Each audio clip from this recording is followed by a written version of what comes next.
It's been 5 years since my divorce from Drew. I'm a single mom raising two wonderful boys, sharing custody with my ex-husband. I truly feel blessed that my sons turned out so kind, sweet, and well-adjusted. They're both incredibly tall for their age, but it's their gentle hearts that make me proudest. Yet, as they grow older, I find myself struggling more each year to keep our heads above water. I'm not sure if I blame anyone but myself. I'm the one who insisted on the divorce when life felt stagnant and unfulfilling. I married Drew young, and we started a family soon after. I remember the last couple of years of our 11-year marriage as dull and suffocating. I felt trapped in a cycle of routine and responsibility, longing for the youth I believed I missed out on. Instead of working together to fix our intimacy and excitement, I demanded a divorce. Drew tried to reason with me, suggesting a trip or some counseling. But once I voiced my dissatisfaction, I was too determined to turn back. We ended the marriage amicably enough, splitting assets and custody of the kids. I got a nominal amount more in child support than he initially offered, just $19 more, which feels laughable now, and no alimony. I took on substantial attorney's fees too. At first, life on my own felt exhilarating. My friends rallied around me, inviting me out and helping with babysitting. I thought I'd recapture some of that lost youth I'd yearned for. But support systems fade when everyone has their own problems to manage. The babysitter's offers dried up as my friends grew busy, and I had to face the day-to-day grind alone. Money grew tight with a single income. Our apartment was a far cry from the home we used to share. Exhaustion replaced any sense of newfound freedom. On the evenings my ex had the kids, instead of going out, I'd end up on the couch, just too tired to do anything else. In 5 years, I only managed one semi-serious relationship, which went nowhere. It's tough to find someone who's serious about building a stable future with a single mom of two. Meanwhile, Drew became distant and unresponsive. He focuses solely on the kids and rarely answers my messages that aren't strictly about them. So much for the friendly, cooperative co-parenting I'd imagined after the divorce. The boys are growing fast, getting involved in multiple sports. Each year brings more expenses: equipment, uniforms, fees for traveling teams. I can't keep up financially. So last month, out of pure desperation, I approached Drew. I explained how much I was struggling. I asked him for more involvement, especially more financial help. He refused outright, reminding me that he already pays court-ordered child support and covers their needs when they stay with him. Then he offered me a chilling option. He'd take them in full-time. He'd cover everything, give them a comfortable life, no questions asked, but I'd have to sign away my parental rights. He said I could see them whenever I liked, just without any legal claim to them. He made it sound so reasonable, but it felt like a punch to the gut. I know the boys love their dad. I can see it in their eyes, how excited they get when it's dad's weekend. They've never said it outright, but I think they'd be happy living with him all the time. Meanwhile, I'm left feeling like the lesser parent, struggling to give them the stability and comforts he can provide so effortlessly. And now here I am, honestly considering his proposition. On one hand, I want what's best for my children. Drew has the means to offer them more, better sports opportunities, a bigger home, more resources. On the other hand, I can't believe I'm even thinking about signing away my rights. Does that make me a monster? Am I selfish if I hold on to them and potentially limit their opportunities because I can't afford them? Or am I a failure if I let them go, giving up my legal role as their mother? I don't want to hurt them. They deserve the world. My heart breaks at the thought that I, their mother, can't provide what they need. At the same time, how can I live with myself if I choose to step back, allowing Drew to take full custody so easily?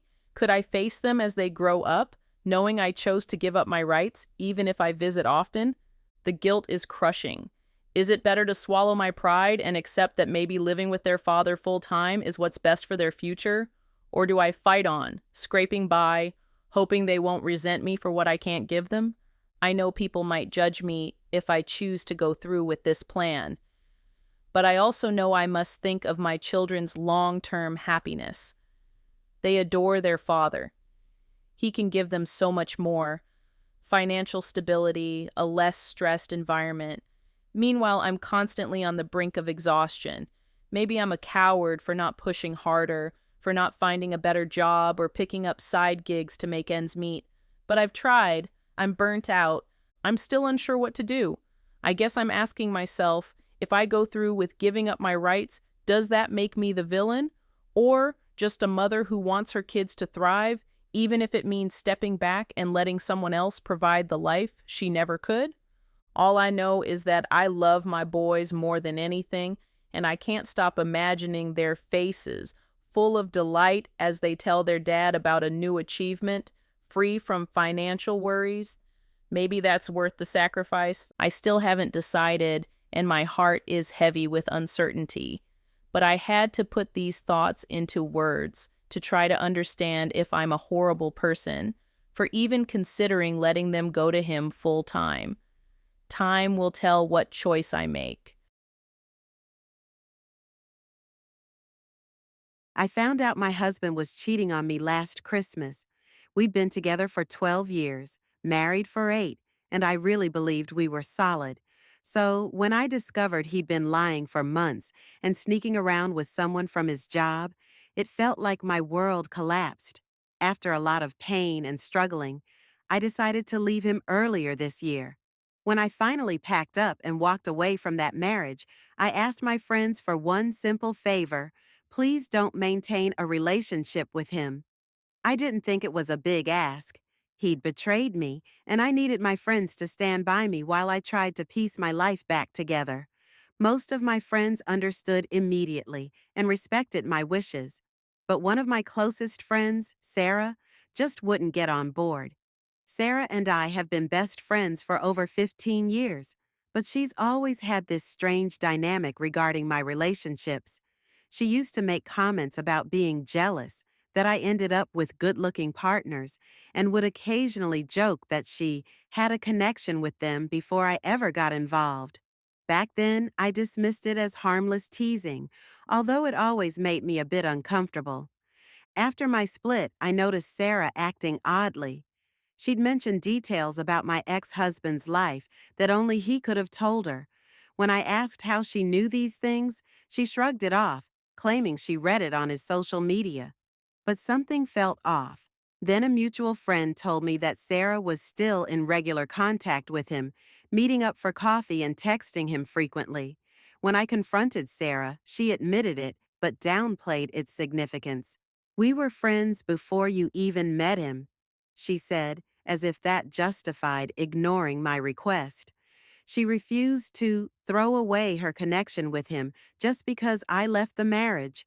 Then she accused me of being controlling and told me I was overreacting, that I needed to stop being so emotional and playing the victim. That hurt. Sarah knew every detail of my heartache, how hard it was to start over, how anxious I was about money and therapy. I confided in her about my deepest fears after the divorce. The idea that she might have shared those private struggles with the man who betrayed me made me feel sick. I told her I couldn't trust her anymore and cut off contact. I believe a true friend respects boundaries, especially in a situation like this. Sarah ignored a very personal, reasonable request.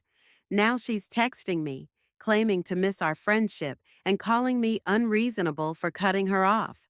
I wondered if I'd been too harsh, but then I remembered I was the one wronged, and I asked for support. Instead, she kept a relationship with someone who broke my trust and possibly shared my vulnerable secrets. That's not what a friend should do. Months later, Sarah sent me a long text apologizing and asking to rebuild trust. I thought about it carefully, remembering everything she'd done and said. I replied that I didn't trust her, that she hurt me deeply, and I didn't see a path to reconcile. Her response was to get mean and petty, bringing up old grievances from years ago and minimizing what she had done. It confirmed my decision. In the end, I realized I didn't lose a friend. I freed myself from someone who didn't respect my boundaries. I gained self respect and found peace with my decision. I'm done tolerating that kind of behavior. The loss of that friendship still stings, but I know I made the right choice for myself. I was a regular client at a nail salon for over 4 years, and through those visits, I got to know my nail technician, Stacy, who was 31.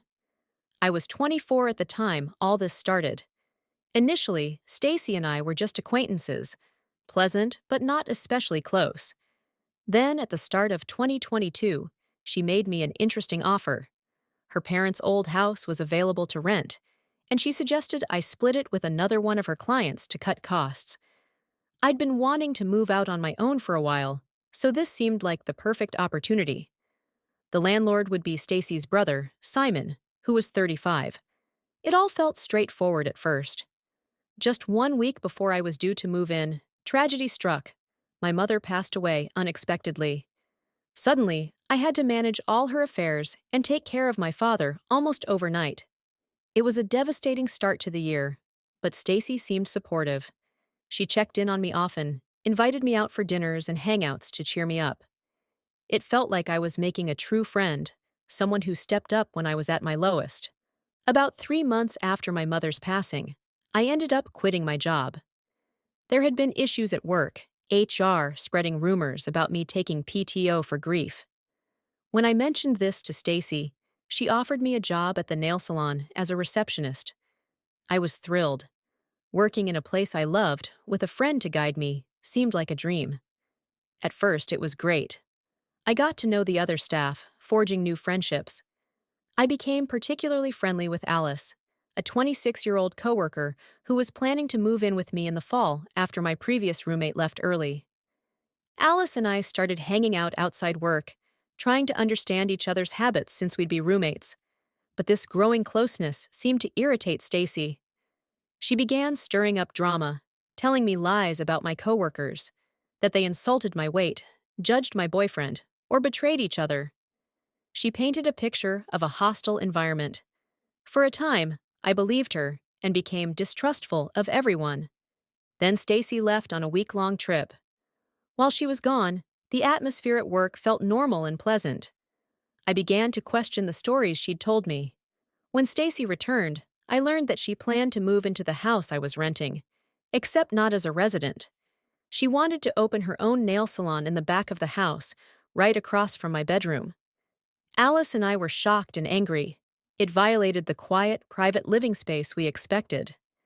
Alice decided not to move in, and I couldn't blame her. Suddenly, I was stuck living near what would become Stacy's secret salon. At this point, I started talking more to Alice and other coworkers. They warned me that Stacy had a pattern. She'd be nice to new receptionists initially, then isolate them from the other staff by spreading rumors. This way, she could manipulate sales and profits for her own gain. Once the receptionist discovered her scheme, she'd blame them and cause drama. It seemed I was her latest target. Alarmed, I decided to quietly investigate. Stacy had been removing supplies from the salon, claiming they were hers, and I grew suspicious. She'd known the salon's owner, Nick, 34 million, for 11 years. He started asking me about discrepancies, overcharged clients, missing supplies. Stacy would change prices behind my back and then accuse me of doing it. Something was off. The final straw came when Stacy asked me to carry some boxes to her car.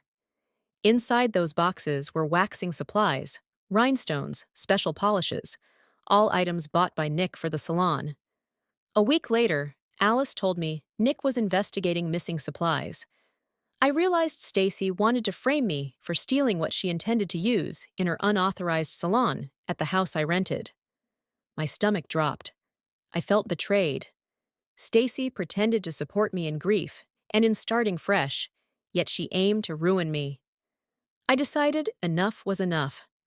I compiled all the evidence: texts, screenshots of changing prices, records of missing supplies, and details of her secret scheme to open her salon with stolen goods.